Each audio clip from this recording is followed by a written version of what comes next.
Some nutrient requirements are super easy to meet with plants alone. Vitamin C, magnesium, potassium, fiber. I don't even know how you could not get enough fiber on a vegan diet, Oreos and Sprite diet. But other nutrients require some planning, which is why the Academy of Nutrition and Dietetics says that only an appropriately planned vegan diet is healthy and suitable for all ages. So anyway, here are some vegan foods to help us meet our needs. It's very, very hard to eat an appropriately planned vegan diet without legumes. Pinto beans, black beans, garbanzo beans, lentils, soy. They're all super healthy, fiber and all of that, of course. They also are great sources of zinc and iron, which are nutrients that can be lacking on a vegan diet. More importantly, they are full of protein, specifically lysine. Lysine is an essential amino acid, essential meaning that our body does not make it or only makes a little bit of it, and so we have to meet our needs via food. While virtually all plant foods contain some lysine, it's usually in smaller amounts. As vegan registered dietitian Jack Norris says, it's hard to design a vegan diet that meets lysine requirements for someone who doesn't exercise daily without including legumes, seitan, quinoa, pistachios, or pumpkin seeds. He recommends 3 to 4 servings of legumes and other lysine-rich plants like quinoa every day. A serving of legumes is half of a cup cooked beans. Here's a delicious vegan chili. It's mostly lentils and black beans. No. Yes, lentils and black beans and red kidney beans. This small bowl is at least 2 servings of beans. These tempeh meatballs, I know I literally just did a short where I said one of the vegan foods I hate is tempeh, but these are awesome. They're seriously my second favorite meatball. The first would be the IKEA meatballs, the super umami ones, not the vegetable ones. Ugh. But yeah, full of lysine. Luckily, there is not just one legume that you have to consume. So if you are allergic to soy or you just don't like it, that's fine. You don't have to eat it. There are plenty of other options. And remember, peanuts are a legume too. They are an excellent source of lysine. And as I mentioned, there are other great sources of lysine too that are not legumes. So if you really just hate all of them or are allergic to many of them, I know that does happen, it's rare, but quinoa, pumpkin seeds, seitan, also great options. Omega-3s, specifically ALA, alpha-linolenic acid, are easy to miss out on if you don't eat specific foods like these bland little seeds. They don't taste like much, but chia, flax, and hemp are all insane sources of ALA. 1 tiny teaspoon of chia, only 16 calories, gives us about half of the ALA we need in a day. I typically use flax and hemp, so I'll put a whole tablespoon of ground flax into my oatmeal, or I'll put a whole tablespoon of hemp seeds into my smoothie. Right now I'm eating these peanut butter chocolate chip protein balls. They're really easy. You don't need a food processor or anything, which I love. Just put everything into a bowl and mix it up and then form into balls or bars if you want. And they have 1/3 of a cup of ground flax in the whole recipe. So 2 of these balls give me all of the ALA I need for the day. If you really just dislike these bland seeds or they're harder to find, they can be more expensive, there are other options as well. Walnuts have a ton of ALA, canola oil, really easy to use. You can use it in baking. I use it when I make waffles on Sunday morning. Vitamin A is another nutrient that is abundant in plant foods, but only some plant foods. If you aren't eating specific ones regularly, you're probably missing out. Namely the orange guys, the carrot and the sweet potato and the pumpkin and the butternut squash and cantaloupe. Don't like the orange guys? Yeah, me neither, except for cantaloupe. I do love cantaloupe. But I could take or leave carrots and sweet potato, pumpkin, butternut squash.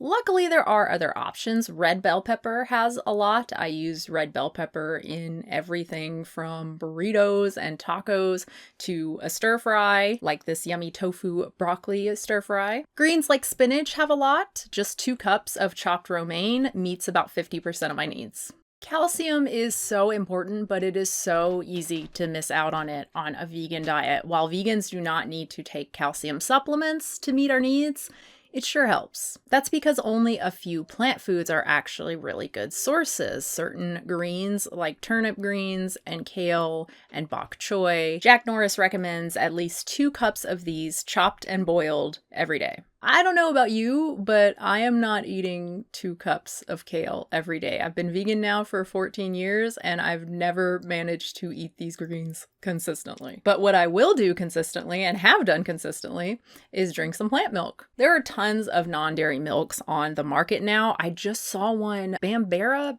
nut. I think it's actually a bean. It's a legume. Just make sure to choose one that is fortified. Some are not, but many are fortified with calcium. I like the Silk unsweetened soy milk. That's my favorite because it also has protein in it. I use it in my coffee, in my smoothies, in my cereal. The vast majority of foods in general, not just vegan foods, do not have a lot of iodine, making this an issue for virtually everyone. This is why decades ago, countries started fortifying salt with iodine. But what if you don't use iodized salt?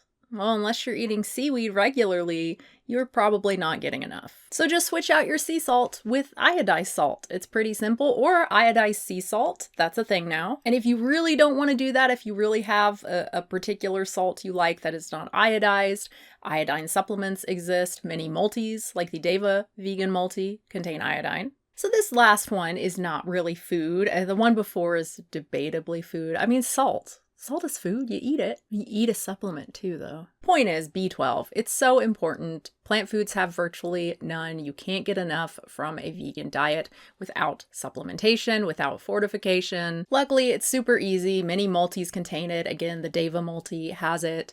You can also just have an individual B12 supplement. There are lots of tasty, chewable ones. And there are like foods, actual foods that are fortified with it. Most nutritional yeast is. Many plant milks too. Some vegan meats and cheeses are. But definitely the easier, safer way is just to down a multi or to pop one of those chewables. I eat a fair number of B12 fortified foods like my soy milk, but I still like to get some extra B12 in a supplement form, like from my Deva multi. One word of caution, methylcobalamin. We still aren't quite sure how much we actually need if it's in that form. Cyanocobalamin is the well-studied form. That's what's in, again, the Deva multi. I personally would avoid any multis containing methylcobalamin, particularly if I were pregnant. I talked about this more in my ritual review. And that's it. Obviously, that is, or maybe not obviously, that's not the end of the story for vegan nutrition.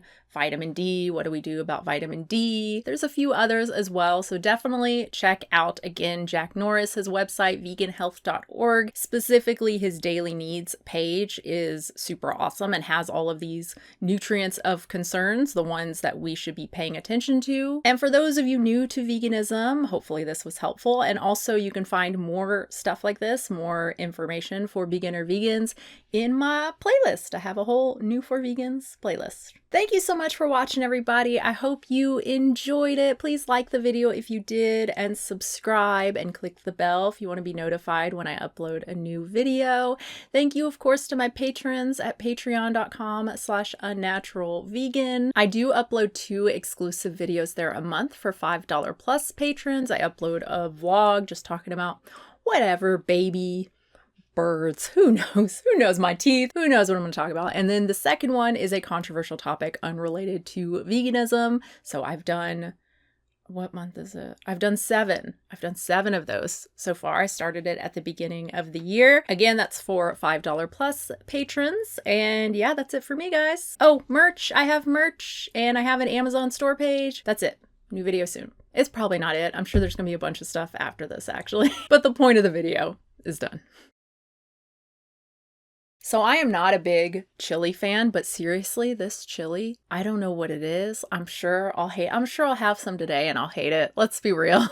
But right now, I really love it. It's from my favorite book, the Isa Does It book. That is by far my favorite vegan recipe cookbook, or just cookbook in general. Not really buying non-vegan cookbooks, but anyway, she has this, I think she calls it meaty bean chili. I don't know what it is. It's very simple. It's nothing special, but it's so Yummy. I love it. At first, I thought it was too spicy because she calls for 3 to 4 tablespoons of mild chili powder. I just used whatever chili powder I had. I think it's this Kroger 6 chili blend or whatever. And that might be a little spicier than mild. I don't know. That's the one thing about Issa is that she really likes her spice. So usually if she says, 2 tablespoons of sriracha or something, I'm like, no. Point is, it ended up being pretty spicy, a little spicier than I would like. Although the last time I had it, I don't know, I thought it was kind of perfect. It helps having avocado too. I was all out, which was very sad. No, it was worse than that. I wasn't all out. I had a bunch of little ones, but then I had that smell. You know that smell when it's not quite right. Ugh.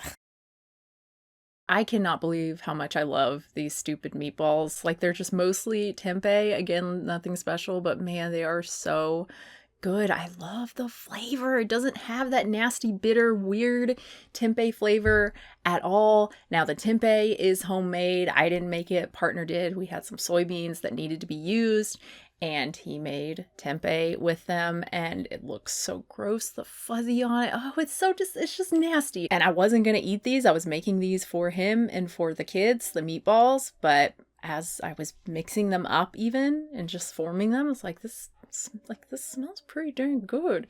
And then I pan fried them, and one fell apart a little bit, so I took a little taste and was like, oh shit, I guess I like tempeh. Needless to say, I have purchased more soybeans.